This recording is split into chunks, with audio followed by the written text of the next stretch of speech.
అమరావతిని కాదంటే ఊరుకునేది లేదు. కోస్తారెడ్డి నేతల నుంచి జగన్కు కొత్త సెగ. భూముల ధరలు పడిపోయాయి, వ్యాపారాలు దెబ్బతిన్నాయి. సొంత వర్గం ఆవేదన విన్నారా? అమరావతి విషయంలో వైకాపా అధినేత జగన్మోహన్ రెడ్డి అనుసరిస్తున్న మొండి వైఖరి ఇప్పుడు ఆయన సొంత పార్టీలోనే, మరి ముఖ్యంగా ఆయన సొంత సామాజిక వర్గంలోనే చిచ్చురేపుతుంది. వైకాపాలో చీలిక తప్పదా అన్న అనుమానాలు బలపడేలా కోస్తా జిల్లాల రెడ్డి నేతలు అసంతృప్తి గళం విప్పుతున్నారు.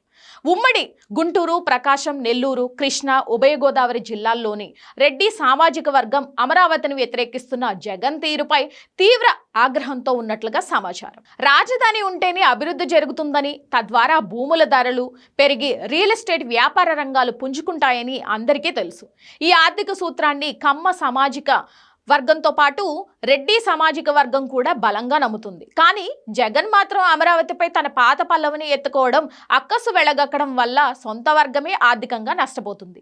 ఇదే ఇప్పుడు పార్టీలో అంతర్గత తిరుగుబాటుకు ఆజ్యం పోస్తోంది. ప్రజల మనోభావాలకు విరుద్ధంగా వెళ్తే ఏమవుతుందో గత ఎన్నికల్లోనే రుజువైంది.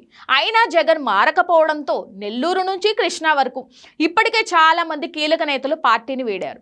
భవిష్యత్తులో పరిస్థితి మరింత దిగజారుతుందని, వచ్చే ఎన్నికల నాటికి పార్టీ నామరూపాలు లేకుండా పోతుందన్న భయంతో మిగిలిన నేతలు కూడా ప్రత్యామ్నాయం చేసుకుంటున్నారట.